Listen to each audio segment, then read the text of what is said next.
Bom dia, amigos. Iniciamos o nosso culto matinal dominical. Que cada um de vocês que se juntarem a nós para esse momento especial sejam ricamente abençoados e que tenhamos uma manhã iniciada na presença de Deus e que todo o nosso domingo seja abençoado em nome de Jesus, nosso Senhor, nosso Salvador amado. Eu vou ler, para iniciarmos, Romanos capítulo 5. Romanos capítulo 5. Justificados, pois, mediante a fé, temos paz com Deus, por meio de nosso Senhor Jesus Cristo, por intermédio de quem obtivemos igualmente acesso, pela fé, a esta graça na qual estamos firmes e gloriamo-nos na esperança da glória de Deus. E não somente isto, mas também nos gloriamos nas próprias tribulações, sabendo que a tribulação produz perseverança, e a perseverança, experiência, e a experiência, esperança. Ora, a esperança não confunde, porque o amor de Deus é derramado em nosso coração pelo Espírito Santo que nos foi outorgado. Porque Cristo, quando nós ainda éramos fracos, morreu a seu tempo pelos ímpios. Dificilmente alguém morreria por um justo, pois poderá ser que pelo bom alguém se anime a morrer. Mas Deus prova o seu próprio amor para conosco pelo fato de ter Cristo morrido por nós, sendo nós ainda pecadores.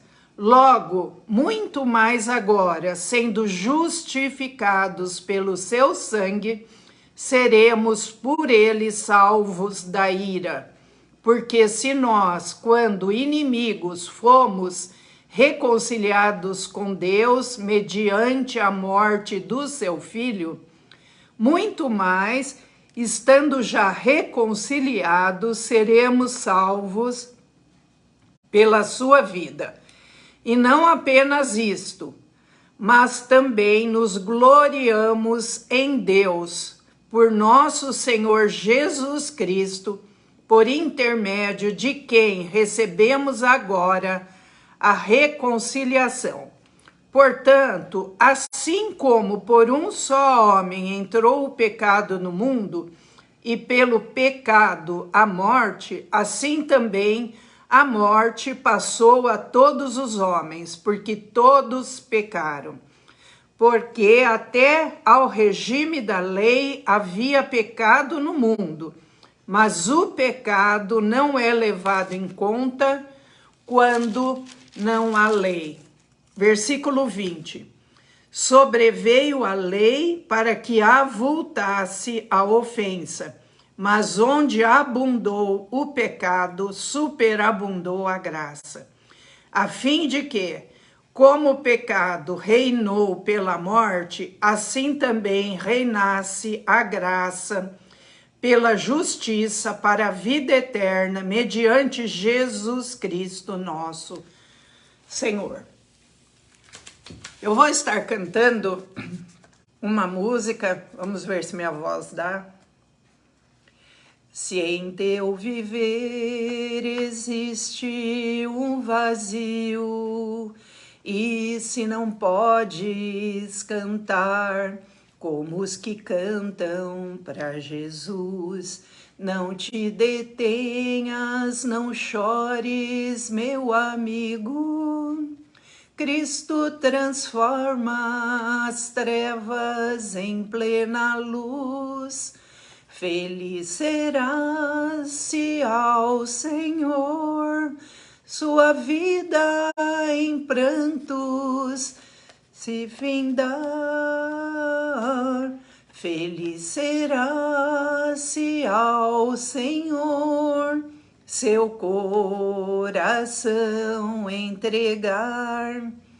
Contemplo agora as bênçãos de Cristo, quando em sorriso suas lágrimas ele vai transformar. Para sempre guiará os seus caminhos e com amor ao céu te levará. Feliz será se ao Senhor sua vida em prantos entregar. Feliz será se ao Senhor seu coração entregar. Vamos orar e depois eu vou estar passando a palavra para o Michel. Senhor nosso Deus, nosso Pai, nós te louvamos, te agradecemos, porque podemos confiar no Senhor, entregar a nossa vida a Ti, entregar tudo nas Tuas mãos, porque o Senhor é o nosso Deus, o nosso Senhor, o nosso Criador, o Rei de todo o universo. E porque o Senhor entregou o seu Filho amado Jesus para morrer em nosso lugar e nos dar vida em abundância. E nós recebemos essa vida que provém do teu Filho amado, Jesus Cristo. Ó Senhor, alcança cada vida que ainda não se entregou totalmente ao Senhor, que tomem essa decisão de se entregar por completo ao Senhor Jesus, o resgatador das nossas almas. Ó Senhor, se alguém ainda está triste, chorando, perturbado, envia o teu Espírito Santo, o Consolador, para que venha consolar essa alma aflita e libertar de todo pecado, de todo mal, porque o Senhor é Deus que perdoa os pecados e nós confessamos os nossos pecados e entregamos ao Senhor que nos purifica de todo pecado. No final desse culto estaremos participando da Santa Ceia. Se você quer participar conosco, agora ou mais tarde, quando você estiver assistindo, prepare o seu pedaço de pão e o seu cálice de vinho ou suco de uva e faça isso em memória do Senhor Jesus, porque ele disse: todas as vezes que comerdes esse pão e beberdes desse cálice, recordais a morte do Senhor até que ele venha. Isso tem que ser feito pela fé. Por isso, Senhor Deus, prepara o coração de cada um que quiser praticar esse memorial em fé, em entrega total ao Senhor, nosso Deus. Abençoa agora, Senhor, a palavra que vamos estudar. Dá sabedoria ao Michel para transmitir aquilo que o Senhor quer, aquilo que provém do Senhor, do teu Espírito Santo a cada um de nós. Abre as nossas mentes, os nossos entendimentos. Abençoa cada um de nós, a começar de nós, eu, Michel, nossa casa, nossa família, e a cada um de vocês, sua casa, sua família, e todos aqueles que pedem as nossas orações, que venham a te conhecer e saber que o Senhor Jesus abriu esse caminho que nos leva a falar diretamente com o Pai. Obrigada, Senhor. Louvado seja o teu nome.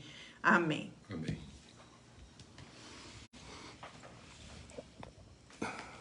Bom dia, irmãos, bom dia, irmãs. A graça e a paz de Cristo seja com todos os irmãos, todas as irmãs. Continuando o nosso estudo, nós estamos falando sobre eventos futuros. Domingo passado eu falei o dia do Senhor, sobre a vinda de Jesus Cristo e os acontecimentos naquele momento. Hoje vamos dar continuidade a isso. E eu gostaria que os irmãos abrissem Romanos, capítulo 11,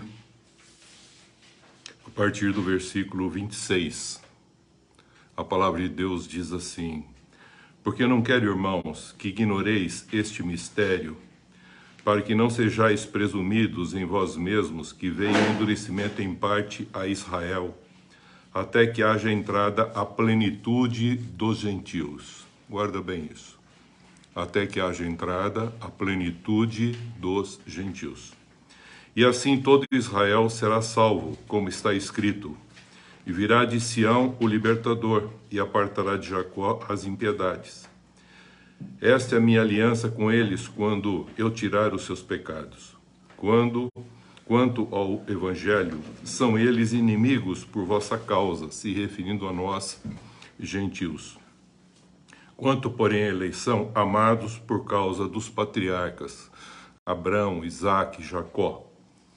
Porque os dons e a vocação de Deus são irrevogáveis, porque assim como vós também outrora fostes desobedientes a Deus, se referindo ao contexto dos gentios, agora alcançastes misericórdia à vista da desobediência deles, dos judeus. Assim também estes agora foram desobedientes, se referindo ao contexto dado do reino de Deus para os gentios, para serem igreja, para que igualmente eles, os judeus, agora alcancem a misericórdia à vista do que vos foi concedida pela fé em graça também. E aí ele encerra dizendo: porque Deus a todos encerrou na desobediência a fim de usar de misericórdia para com todos. Paulo aqui em Romanos, os capítulos 9, 10 e 11, ele fala a respeito dos judeus. E nós sabemos que existe dois povos de Deus na face da terra, Israel e a igreja. E existem os gentios. Então vamos começar para entender o verdadeiro sentido do que ele está querendo falar agora com respeito ao reino, ou evangelho do reino, ou o reino de Deus, ou o reino dos céus. O reino de Deus, o reino dos céus, já está preparado desde a fundação do mundo. Em nenhum lugar Deus propôs um contexto religioso de adoração a Ele, porque seria um absurdo Ele criar o ser humano para ser apenas um adorador, como que se Ele precisasse dessas coisas. Não, Ele formou o reino e colocou o homem, primeiro homem, Adão e a sua mulher, para crescer, multiplicar, encher a terra, povoar a terra e juntamente com ele governar e dominar as coisas, mas não um sobre os outros. Mas como cresceu a maldade humana, essa terra que existiu naquela oportunidade, a gente percebe que ela veio a partir das águas e terminou com a maldade humana, fazendo com que aquela terra daquela época, na época de Noé, terminasse num dilúvio. E Deus, na oportunidade, lá em Gênesis, já no capítulo 9, depois do dilúvio, ele prometeu que ele não mais destruiria nem a terra, nem a carne humana, mas que o coração do homem seria mau por todo o tempo, e que ele, na realidade, previu e já disse que ele não fazendo mais a destruição, quem é que faria essa destruição final? Diz que naquele tempo foi terminado em água o dilúvio e começou uma nova geração a partir de Noé. De Noé, Sem, Cão e Jafé, seus filhos, formou uma nova humanidade e que veio a povoar a terra. E agora ele falou que essa terra que está prometida, Pedro, nós já vimos domingo passado, falou que está reservado para o fogo, mas não é ele que vai destruir. Então é quem vai destruir? O próprio homem. O que é interessante, o Senhor Deus estabeleceu o seu concerto quando ele mandou o dilúvio e pôs um arco nos céus e falou: com esse arco, toda vez que vier as nuvens, eu vou lembrar, eu não vou destruir a carne e nem os homens. Gênesis 11 fala que toda a terra tinha uma forma de língua, uma forma de falar, e aí eles começaram a fazer tijolos e construir cidades, edificar cidades e uma torre que tocasse aos céus para que o nome deles fosse engrandecido, que eles ficassem reunidos num só lugar, e é isso, que eles não fossem esparramados por toda a face da terra. Essa ação acaba contrariando o que ele prometeu a Noé e aos seus filhos, dizendo para que eles fossem frutificados, multiplicadores e que enchesse a terra. E aí Deus vem e permite que haja uma confusão na linguagem deles, na língua.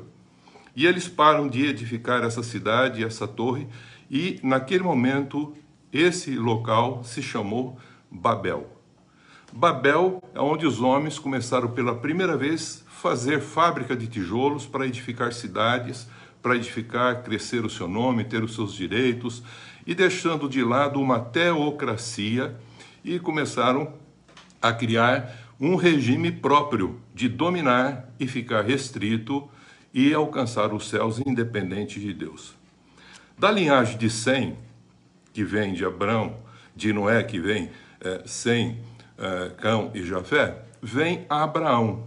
Abraão, na realidade, ele vai ter numa sequência uma promessa e ele ouve o chamado de Deus, é o pai da fé, e ele forma a partir dele Isaac e Jacó. Jacó passa a receber o nome de Israel, que forma com os 12 filhos a tribos de Israel, que é o povo de Deus.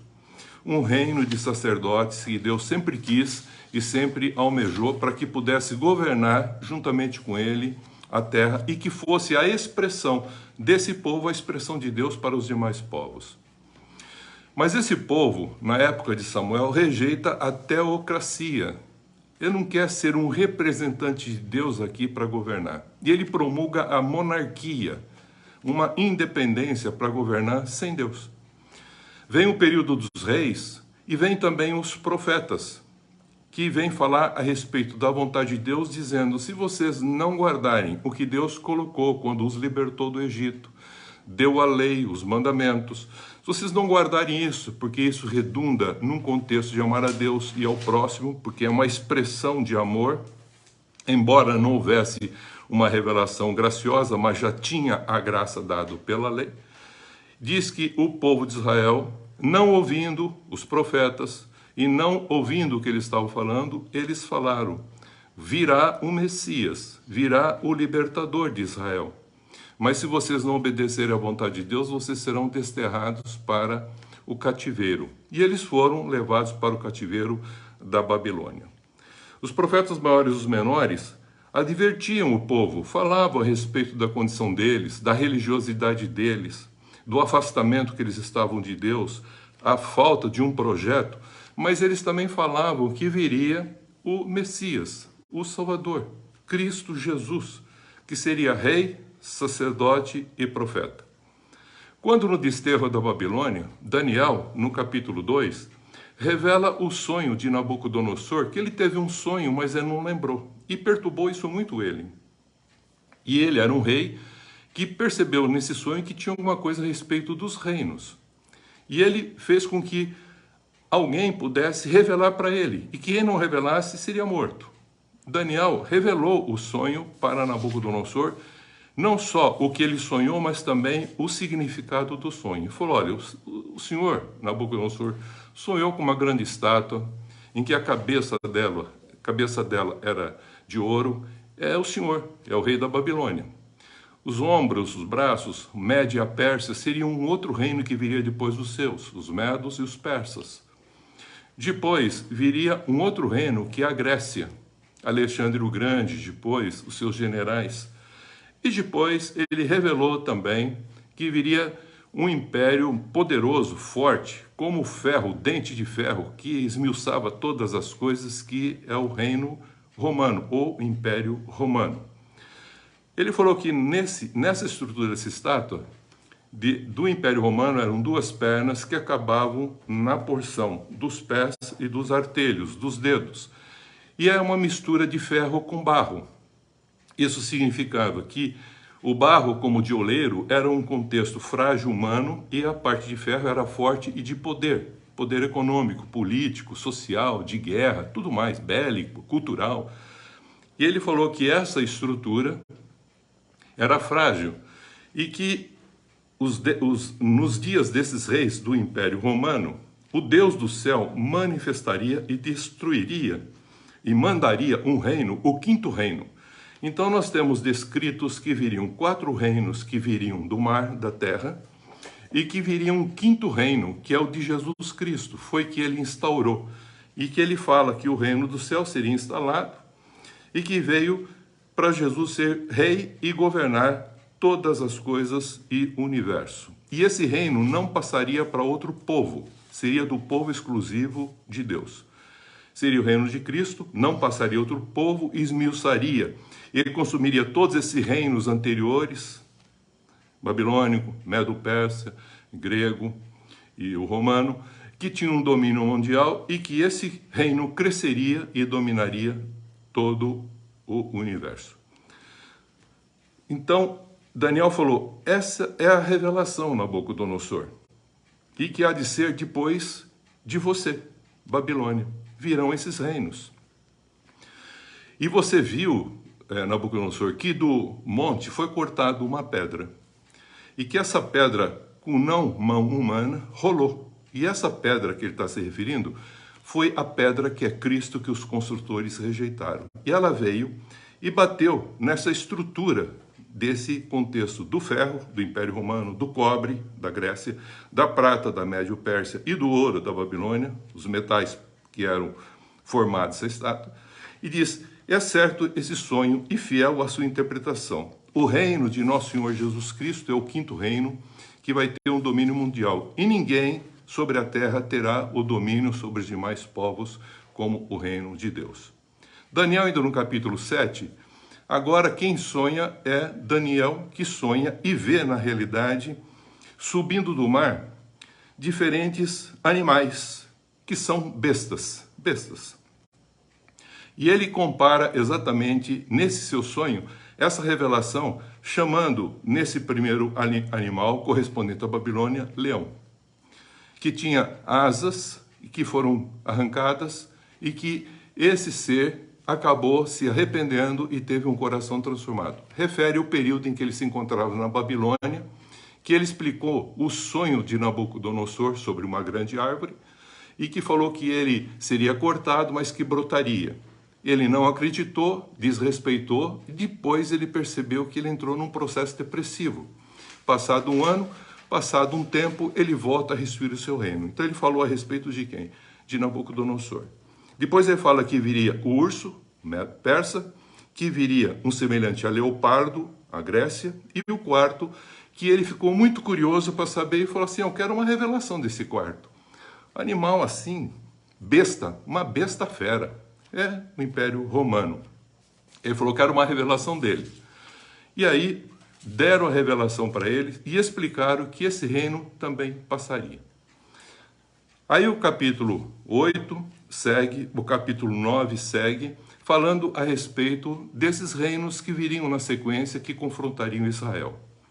Mas ao povo dos santos do Altíssimo, diz lá em Daniel, que esse reino de Deus seria dado, que é um reino eterno, e todos os domínios, isso é, todos os demais reinos, passariam a adorar e a servir esse reino, e vão obedecer a ele, que é o reino de nosso Senhor Jesus Cristo. Aqui terminou a visão para Daniel, e ele fala que encerra a visão para você, Daniel. Mas ele queria saber o que aconteceria com o seu povo. E aí ele continua falando e buscando interpretação a respeito do que aconteceria para o seu povo Israel. Então, Daniel já estava esperando a vinda do Messias, como Israel está esperando o libertador, e esse libertador, que é Jesus Cristo, acaba aparecendo. Em Daniel 9, 24 a 27, foi revelado que 70 anos seria dado sobre o povo de Israel. E aí ele explica que esses 70 anos corresponderia da seguinte forma. Desde a ordem para restaurar e edificar Jerusalém, que eles estavam cativeiro na Babilônia, estavam voltando da Babilônia, Ele diz, 7 semanas se contarão para a reedificação, mais 62 semanas, e depois das 62 semanas, são 69, falta uma semana para completar, será tirado o Messias, e não será mais visto o Messias. O que é feito um concerto nesse último período do tempo de Israel, em que ele fala que o templo seria totalmente destruído. E Jesus também afirma isso em Lucas, que o templo seria destruído. Também fala em João, não ficará pedra sobre pedras que não sejam derrubadas. Mas ele, como santuário de Deus, estava dando uma nova conotação de um reino que estava sendo proposto e instaurado.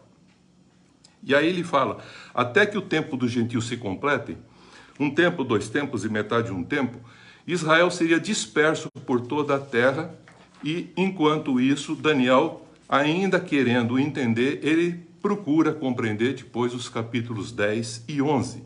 E ele percebe, e é interessante a revelação. Depois ele fala da Grécia, os capítulos 10, e no 11 ele fala que essa sequência vem os grandes generais de Alexandre, os 4 generais de Alexandre, e 2 deles formam os Seleucidas e os Ptolomeus, que foi lá do Egito. E os Seleucidas vem Antíoco Epifânio V, que continua atacando Israel, sacrifica até um porco no templo.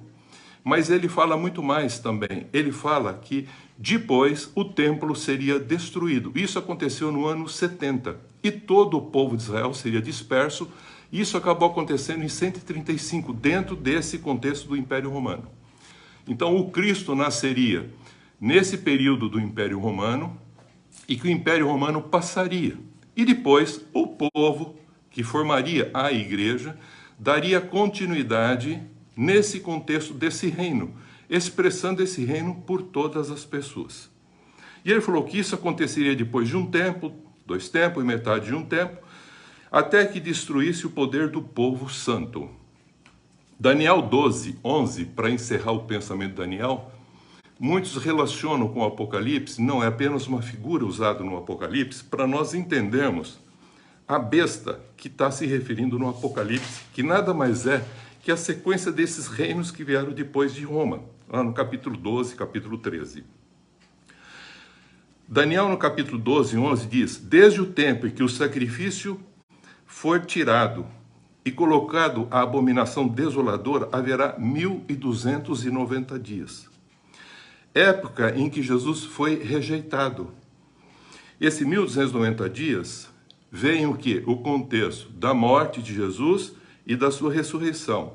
Aí começa a contar esse tempo, e fala-se 1290 dias, e fala, e bem-aventurado, diz no final, lá Daniel 12, o que espera alcança 1335 dias. Ele falou, quando o sacrifício costumado for tirado, Jesus instaurar realmente o contexto do reino, vai ter 1290 dias, 3 anos e meio. Mais um período que ele falou que daria 45 dias, que é o Pentecostes, 50 dias após, que é a descida do Espírito Santo. Bem-aventurado o que espera 1335 dias, recebe o Espírito Santo para começar a ser esse contexto da formação da igreja, que começou na época com 144 mil remanescentes de Israel que aceitaram a Jesus e depois todos os mais que acabaram formando a igreja. Israel e a igreja é o povo de Deus que testifica e testemunha na face da terra. Elas são as 2 oliveiras e os 2 candeeiros de Deus que testificam na face da terra. Por isso que nós vamos perceber que o dia de Deus virá depois da vinda de Jesus e a gente vai entender como isso será. Então, com a ressurreição de Jesus Cristo, se consuma o tempo dos judeus. Então, nós temos aqui que seria dado agora esse reino a um outro povo, que são os gentios, porque Israel rejeitou Jesus Cristo. Foi uma pedra rejeitada. E aí que a igreja expressaria esse reino. Então nós percebemos em Lucas 19, 10, 11, que diz o seguinte, na época de Jesus, muitos achavam que o reino se manifestaria imediatamente na época que Jesus estava, que Jesus ia reinar e que Israel seria livre de todos os povos e governaria sobre todos os povos. Esse era o pensamento da época judaica. E Jesus contou nessa época a parábola das 10 minas, referente ao Espírito Santo que receberiam. Lucas 21, de 5 a 7, Jesus explica: o templo de Jerusalém será destruído e os judeus seriam levados cativos por todas as nações. Isso aconteceu a partir do ano 70 e se consumou no ano 135, quando eles foram dispersos. Não houve mais uma nação de Israel. Estavam por todos os povos. E Jerusalém seria pisada pelos gentios até que o tempo, veja, até que o tempo dos gentios se completasse. Lucas 21, 24. Jesus esclareceu depois que ele ia tomar posse do reino e que nós aqui, embaixadores desse reino, representando ele, expressando o reino e não a religião, ele ressuscitaria os que dormiram em Cristo e que trabalharam em prol e evangelizaram em prol desse reino. Por isso que a oração do Pai Nosso diz: venha o teu reino, seja feita a tua vontade, como é no céu aqui na terra. E que ele viria para arrebatar a sua igreja. Já vimos isso domingo passado, 1 Tessalonicenses 4, de 13 a 16. Que todos os cristãos, também vimos isso, passariam pelo tribunal de Cristo, conforme o que fizeram com os seus corpos, as obras que eles realizaram. Uns receberiam o galardão e outros receberiam o juízo. Também vimos em 2 Tessalonicenses 2, de 1 a 6, que Paulo fala sobre a nossa reunião com Cristo em glória, mas que antes que acontecesse isso da sua vinda, seria manifestado um contexto de apostasia e do anticristo, do antideus, a besta que vem do abismo. Então nós precisamos entender claramente que esse anticristo, esse antideus, que se levanta tudo que é de Deus, que é culto, e se assenta no santuário como se fosse próprio Deus, vem e vai acontecer num momento em que Mateus e também Lucas, Mateus 24, 32 a 44, e Lucas também falam assim: aprendei a parábola da figueira. Quando os ramos de Israel se renovam e as folhas brotam, sabei que já está perto a porta, a vinda do Messias, a vinda do nosso Senhor Jesus Cristo. Quanto aos outros animais, lá em Daniel 7,12, foi revelado que eles continuariam do Império Romano. Foi o que está descrito em Apocalipse 13, que Satanás veio, perseguiu a mulher, depois foi perseguir os filhos dessa mulher, que é a igreja. E diz que ele assentou-se no mar, e do mar se levantou uma besta do mar que tinha as características dos impérios que foram descritos lá em Daniel, que Daniel tinha visto no sonho no capítulo 7. O 7,12, ele diz que foi dado a esses reinos um tempo e um prolongamento de dias para eles. É exatamente a descrição que nós temos, que é essa revelação desses reinos que estão hoje dominando todo o contexto do universo, todo o contexto da Terra, do mundo. Que eles teriam o quê? As características de leopardo, da Grécia, é o pensamento, a cultura, é a literatura, é a filosofia. Os seus pés como de urso, médio persa, características de devorar carne, agressividade, contexto político, contexto de guerra, e a sua boca como de um leão, de Babilônia. E o dragão, e Babilônia, a gente sabe quantas coisas ela delegou para esse contexto que nós temos até hoje. Econômico, político, social, religioso, até de velório. Vem tudo a Babilônia. E o dragão deu-lhe o seu poder, o seu trono, para que ele pudesse fazer o quê? Governar. Então, essa besta do mar, que se associa com a besta da terra, ela predomina em todo o tempo da igreja, queridos. E ela está vindo até quando for chegar próximo à vinda de nosso Senhor Jesus Cristo. Quando for para chegar na vinda de nosso Senhor Jesus Cristo, diz que ela ficaria governando por 42 meses, um tempo, 2 tempos, metade de um tempo, o tempo dos gentios. É esse período indefinido que nós falamos, de 1000 anos, e que quando que fosse para vir, levantaria uma outra besta, que é chamada a besta do abismo. Nessa época, diz que Israel estaria recebendo agora a unção do Espírito Santo, enquanto a igreja estaria perdendo a condição de reino e voltaria para Israel a unção, para que agora todos fossem subjugados a essa força maior dessa besta que vem do abismo, que está lá no capítulo 17 e no capítulo 11. Lá no capítulo 17, os versículos 8 a 12, diz que a besta que era e não é, que a besta que era do mar e da terra, que governou durante um certo tempo, induzindo inclusive erros na própria estrutura da igreja e das doutrinas da igreja, diz que ela, que é o sistema econômico, político, social, religioso, que é um contexto que vem desde Babel, que os homens constroem, que agora se torna uma Babilônia que deixa os homens de Deus, que não tem a marca de Deus e que não vive de conformidade com Deus, presos, cativos.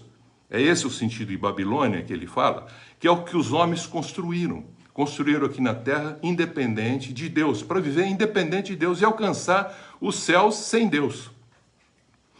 Assim faz com que todos, ele fala aqui, os pequenos e os grandes, recebam um sinal na mão, isto é, servir o sistema, na testa, pensar no sistema, e que não tem o penhor do Espírito Santo, um sinal na mão para servir Deus, para pensar na testa Deus, que já estava isso revelado desde o Êxodo, que eles lá tinham um sinal de Deus na testa, nas mãos, que era a presença de Deus. Até eles escreviam coisas e punham pendurados as leis para lembrar as coisas de Deus. Mas isso é muito mais do que pendurar, mas é lembrar para pensar e servir. Aqueles que não tinham o sinal de Deus, penhor do Espírito Santo, recebiam o sinal da besta, eles viviam aqui por viver no dia a dia. E eles querem apenas comprar, vender, adquirir, possuir, fazer comércio. E quem que induziu tudo isso? Satanás. Satanás, no coração dele, achou-se comércio. Não houve um pecado contra Deus. Houve uma rebelião para ver independente de Deus e fazer negócio, fazer comércio. É o que acontece com a grande Babilônia nos dias atuais. Todo o tempo da igreja, queridos, que é o tempo da graça, o tempo que é chamado dos gentios, esse tempo, essa besta do mar, da terra, o falso profeta, faz com que o homem viva nesse mundo até esse dia em que a besta do abismo vai surgir. Está lá Apocalipse 17, 8 a 12. Ela virá do abismo e ela vai para a perdição.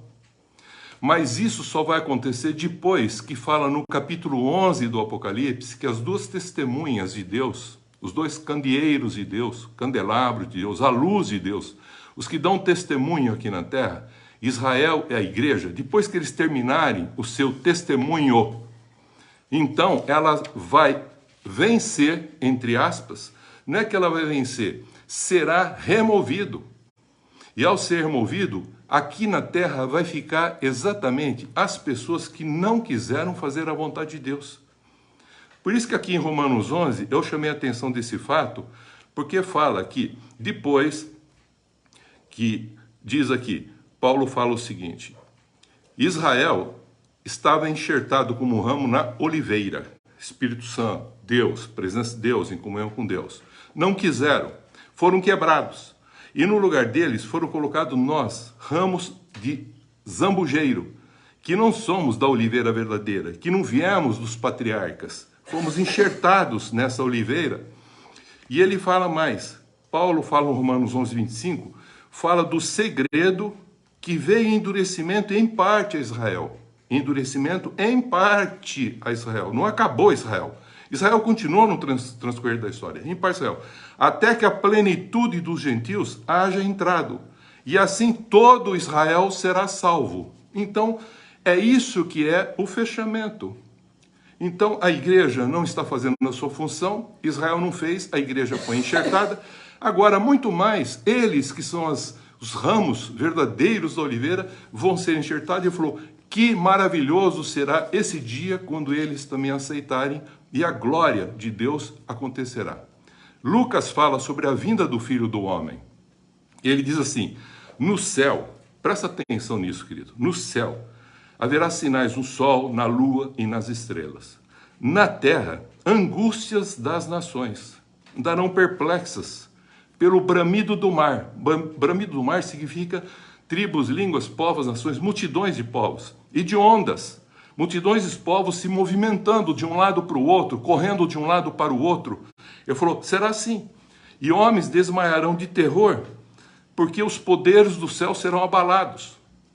Tudo isso nós já falamos a vez passada, que quando começam a perceber sinais nos céus. Lucas 21, 27 diz o seguinte, então verão vir o Filho do Homem numa nuvem, com poder e grande glória. Quando essas coisas começarem a acontecer, olhem para cima e levantem vossa cabeça. Israel voltou lá para Israel. É agora um país a partir de 1948. Ficou quase 2000 anos sem pátria. Agora ele voltou. E o que é interessante, fala, esses que viram ele voltar, essa geração verá a vinda do Messias, porque a vossa redenção está próxima.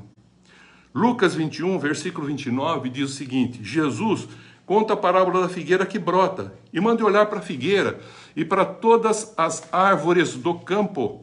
E ele diz, pois é primavera, está brotando, e o verão está perto. Assim sabeis que o reino de Deus está perto, porque na vinda de Jesus, aqueles que têm o reino de Deus em seus corações entrarão no reino de Deus. Essa geração que viu Israel, a partir de 1948, ela verá a vinda do Messias.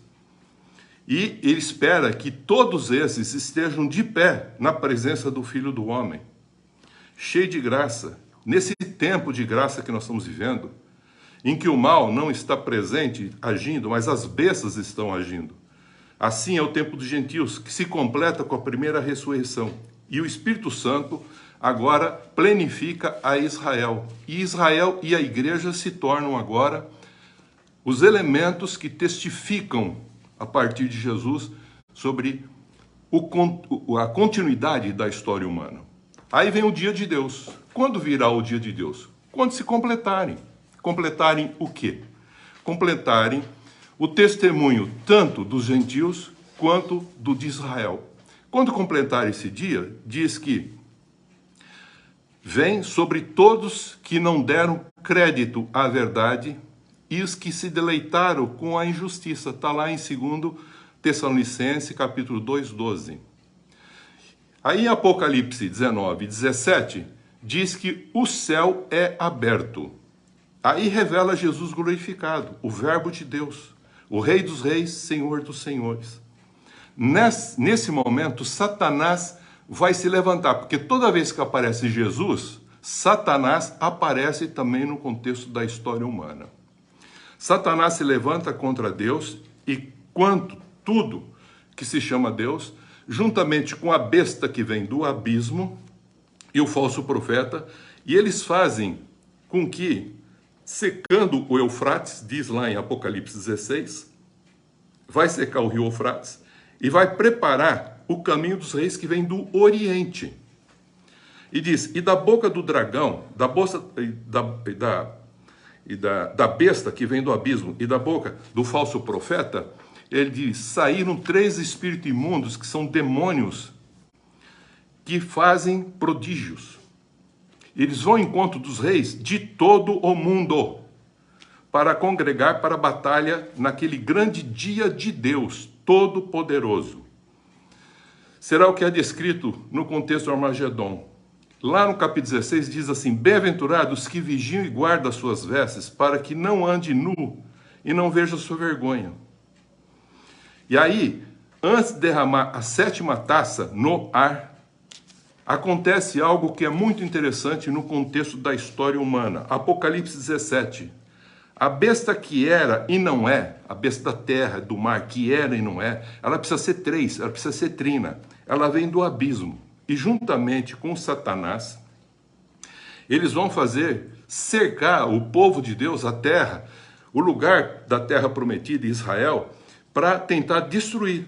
Está lá, ela virá do abismo, essa última besta. Apocalipse 17, 8. Apocalipse 8, o povo do Senhor é conclamado a deixar o contexto da Babilônia. Sai da Babilônia, povo meu.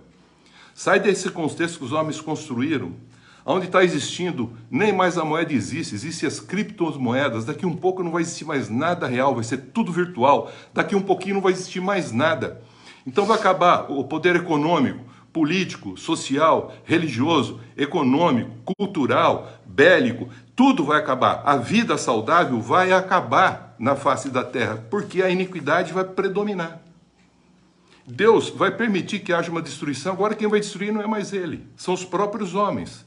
E com fogo. E tem tudo para que isso aconteça, para que haja o contexto de fundir no fim dos tempos. Bomba atômica está aí à vontade, para quem quiser, quase todos têm. Só soltar umas 2, 3, não precisa muito não, para não sobrar nada sobre a face da terra. Apocalipse 8. Será destruída a grande Babilônia. O que é essa Babilônia? É aquele contexto de Babel, que os homens estão fazendo, porque Caim foi o primeiro que começou a fazer o quê? Fazer uma cidade por nome do filho, preocupar com as coisas da terra. Depois os próprios filhos de Deus se misturaram com as filhas dos homens e começaram a construir grandes coisas. Vêm grandes gigantes da época, e na época aparece o contexto de Babel. Primeira construção, no sentido de tornar poderoso, grandes edifícios, viagens espaciais. Põe o que você quiser no desenvolvimento, na busca de alguma coisa de poder. E aí aparece no capítulo 18 dizendo, vai acabar essa grande Babilônia. Se você perceber, a descrição dela é tudo de compra e de venda, é de comércio, de coisas e também de alma humana. E ela diz que será destruída, um anjo forte virá, destruirá, e falou que verá o seguinte, nunca mais, nunca jamais, até interessante esse termo, nunca jamais se ouvirá a voz do noivo e da noiva nela. Apocalipse 19, os versículos de 1 a 10 falam de 4 aleluias, que um dia a gente vai falar só no Apocalipse sobre isso, dizendo que agora Deus julgou, destruindo a grande Babilônia, no céu, grande voz, a noiva do Cordeiro está preparada, as bodas do Cordeiro está acontecendo, mas ele falou que agora também o grande dia de Deus vai acontecer na humanidade que não aceitaram, nem Israel, nem a igreja, como um testemunho vivo de Deus. Apocalipse 19, 11, 16, fala que o grande dia de Deus começa com o céu aberto. E Jesus agora vem para ferir as nações e vai reger com cetro de ferro as nações. E pessoalmente pisa o lagar da cólera de Deus. É o dia do Deus. A ceia de Deus. Nesse vem a 7ª trombeta. Jogada no ar, que pedras vão cair na cabeça dos homens e a terra vai chacoalhar, vai mover tudo. Diz Apocalipse 19, 17 a 21, um anjo posto em pé no sol passa a convidar todas as aves do céu para a grande ceia de Deus, para comerem a carne de todos, pequenos e grandes, poderosos reis, que se opunham a Deus e a Jesus Cristo. É o dia que, segundo Pedro, no capítulo 3, diz que os céus em fogo se desfarão, os elementos ardendo se fundirão, e nós, os santos e justos, não participaremos deles, porque aguardamos a sua promessa de novos céus e nova terra em que habita a justiça. Assim, aguardando, querido, esses dias, viva agora uma vida plena, Zoe. Viva agora de forma irrepreensível, sem mácula, sem mancha, puro, tendo por salvação a longanimidade de nosso Senhor, e que você cresça na graça e no conhecimento de nosso Senhor e Salvador Jesus Cristo. A Ele seja dada a glória, assim como no dia da eternidade, que eu vou falar domingo que vem, o dia eterno. Amém. E o que ele está querendo encerrar aqui? Que a grande ceia de Deus diz que um anjo posto lá com o pé no sol convida as aves do céu para vir contra todos os que se opõem a Deus e a Jesus Cristo. É nesse período que ele vai consumar a sua ira. É o dia de Deus, que já vimos lá em 2 Tessalonicenses 2, 7 e 12, que Jesus, com o sopro da sua boca, vai matará, isto é, consumirá o homem da iniquidade, a besta do abismo, e destruirá com a manifestação da sua vinda, lançando a besta e o falso profeta no lago de fogo, nas trevas exteriores, a segunda morte. Os demais que estão aqui na terra serão mortos com a espada que saía da boca daquele que estava sentado e montado num cavalo branco, e que as aves fartaram da sua carne. E esse que está montado no cavalo branco é o Verbo de Deus, é o Rei dos Reis e o Senhor dos Senhores. Esse é o dia de Deus. Também lá no Apocalipse 11 falou que isso acontecerá e aí Deus passará a reinar. Porque a ele seja a glória, assim agora, como também no dia da eternidade. Amém, que nós vamos falar domingo que vem. Aí o sétimo flagelo acontece, cai sobre os homens pedras de talentos grandes, os homens blasfemos de Deus, e fala que os céus e a terra fogem da presença dos que estão assentados no trono. Abre-se então os livros, o livro da vida é aberto, e fala que também os mortos seriam julgados individualmente, um por um. E também o livro da vida do Cordeiro será aberto para confrontar a nossa vida também que está escrita. Jesus disse que nesse dia ele não julgaria, porque a própria palavra que ele disse julgará e condenará a pessoa que rejeitou tudo que ele propôs e trouxe. Nesse dia a morte, o inferno serão lançados nas trevas exteriores, onde está a besta, o falso profeta e o dragão, que é Satanás. Será lançado também, nessa segunda morte, todos aqueles que rejeitaram. O mar dará aos seus mortos, o além dará aos seus mortos. O inferno será lançado junto com a morte nesse lago de fogo.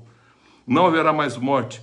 Mas diz lá em Apocalipse 20:15, mas se tiver alguém que está morto, mas que seu nome está escrito e inscrito no livro da vida do Cordeiro, tá? Apocalipse 20:15, esse será livre, não será lançado. Não diz o que será feito, mas não será lançado no lago de fogo. E aí diz que a morte do eterno afastamento de Deus, que são as trevas exteriores, onde as pessoas serão lançadas. Então, o que é esse lago de fogo? É o eterno afastamento da presença de Deus. São trevas exteriores que já estavam desde o princípio da criação, preparado para o diabo e seus anjos, e não para os homens. Aí haverá um novo céu e nova terra, queridos. O mar não existirá multidão de povos. Haverá um contexto, não mais de língua, tribos e nações. Haverá multidões de pessoas, mas haverá um só pastor e um só rebanho. Haverá um só povo. E será Deus, tudo em todos, que fala lá em 1 Coríntios 15, que Jesus daria o reino e o Pai seria tudo em todos. A nova Jerusalém, esse princípio que Deus queria desde o princípio da criação, a cidade que ele como arquiteto construiu e não que os homens construíram, agora desce e faz com que aconteça plenamente a vida na terra como ele sempre propôs fazer desde o princípio da criação. As nações andarão mediante a sua luz e os reis da terra lhe trazem a sua glória. Nela não entrará ninguém mais que não tiver inscrito no livro da vida do Cordeiro, e reinarão pelos séculos dos séculos. E aí nós temos o contexto da eternidade, que nós vamos falar domingo que vem. Espero ter feito uma leitura, mesmo que seja rápido, depois você ler devagar esses trechos. Nós vamos fazer agora a ceia do Senhor, porque nós sabemos que no Senhor a nossa forma de viver não é vã, e por isso nós acreditamos nas promessas que ele disse, e elas se cumprirão. Não cele as Escrituras. Só existe uma parte do Apocalipse, querido, que Deus não permitiu que João escrevesse, quando os 7 trovões falaram. Está lá no capítulo 10, e ele fala, não diga que os 7 trovões falaram. Essa única parte que ele falou que não deveria ser dito, porque não pertence à igreja, pertence a um tempo bem futuro. O que pertence à igreja, nós sabemos e foi revelado para nós, e nós procuramos, assim como eu acredito, compartilhar dessa forma como eu vejo esse contexto do fim dos tempos, em nome de Cristo Jesus, queridos. Amém? Amém.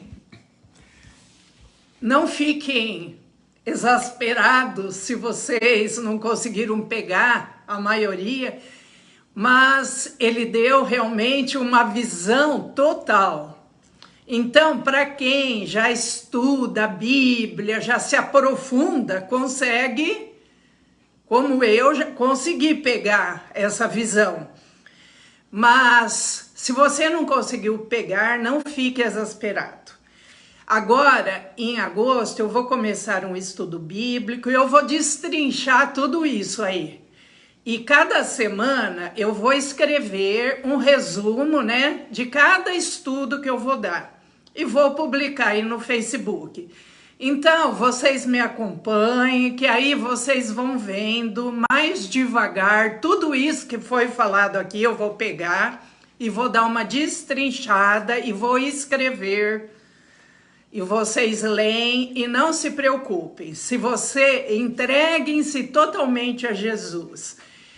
E quanto mais a gente entender tudo isso, mais comunhão, mais na presença do Senhor, mais fortalecido nós estaremos. Então não desista de crescer na graça e no conhecimento. Não pense assim, ai, cada coisa difícil, eu não quero saber disso. Não, nós vamos destrinchar e nós vamos entender tudo.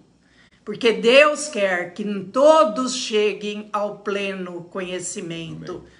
de Cristo Jesus, da Bíblia e da sua palavra. Amém. Nós vamos agora estar participando da Santa Ceia que o Senhor Jesus instituiu para que nós façamos isso em memória dele. Como no quadro aí atrás, Jesus está na última ceia, antes dele ser entregue para ser crucificado.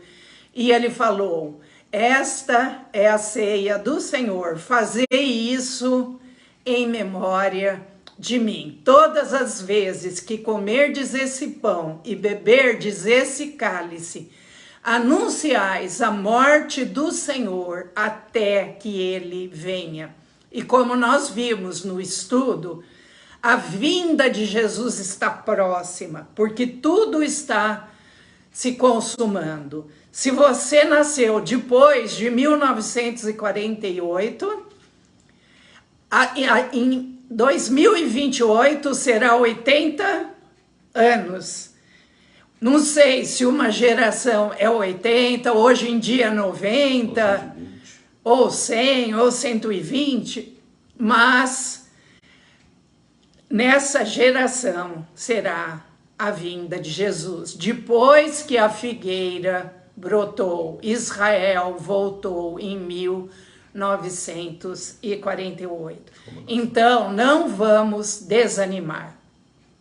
Vamos estar fortalecidos no Senhor e vamos, através da Santa Ceia, vamos declarar que nós queremos nos alimentar de Cristo, com o pão que é Jesus Cristo, que é o seu Espírito enviado à igreja, e através do cálice, do vinho, que é a vida de Jesus, derramada por cada um de nós, e assim alimentados, estaremos fortalecidos no Senhor. Amém. Então, queridos, discernindo o corpo de Cristo, nós vamos pegar o pão, símbolo daquele Espírito de Cristo que nós recebemos, para termos a condição e a força pelo Espírito Santo de expressar o Cristo com a nossa vida, para a honra e glória de Deus. A gente se alimenta agora pela fé, alimentando-se exatamente na compreensão clara que nós queremos ter Cristo em nós e sermos a expressão dele na nossa vida. Comamos assim, nesse contexto da fé.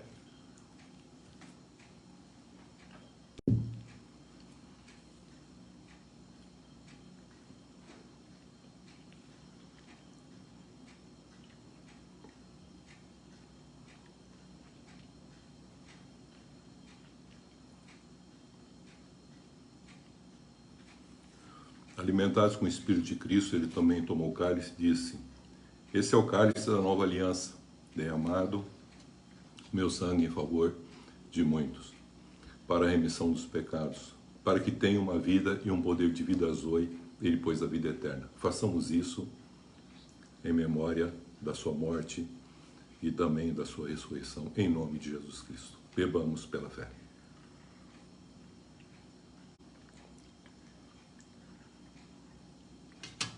Queridos, alimentado com o corpo o Espírito de Cristo e com a vida de Cristo, que a gente possa, como ele diz em João 6, expressarmos essa vida que recebemos de forma plena, para que outros possam ver Cristo através de cada um de nós e que a gente possa expressar agora a eternidade e depois vivenciá-la quando da sua vinda. Em nome de Cristo Jesus. Amém. Senhor nosso Deus, nosso Pai, nós te agradecemos. Amém, Pai. Por esse momento de culto, Sim. em que pudemos, Senhor, estar mais em comunhão com o Senhor, Sim. pudemos ouvir da Tua palavra Sim. tão preciosa e agora pudemos participar da Sim. Santa Ceia Amém. que o Senhor instituiu Sim. para nós, porque não somos nós que oferecemos a Santa Ceia, é Jesus que oferece para nós e é Jesus que oferece para todos vocês. Amém. Recebam de Jesus e não de nós a Santa Ceia e que possamos estar alimentados, fortalecidos, guardados e livres de todo mal, Amém. de toda enfermidade, de todo medo, de toda angústia, porque a vida de Jesus flui através de todos Amém, aqueles que se alimentam do seu corpo e do seu sangue. Amém. Espiritualmente. Amém. Obrigada, Senhor, por essa oportunidade. Abençoa a cada um de nós, a cada família que participou conosco. Cada vida seja entregue totalmente na mão do nosso Deus e do seu Filho amado, Jesus Cristo, através do Espírito Santo que em nós habita. Amém.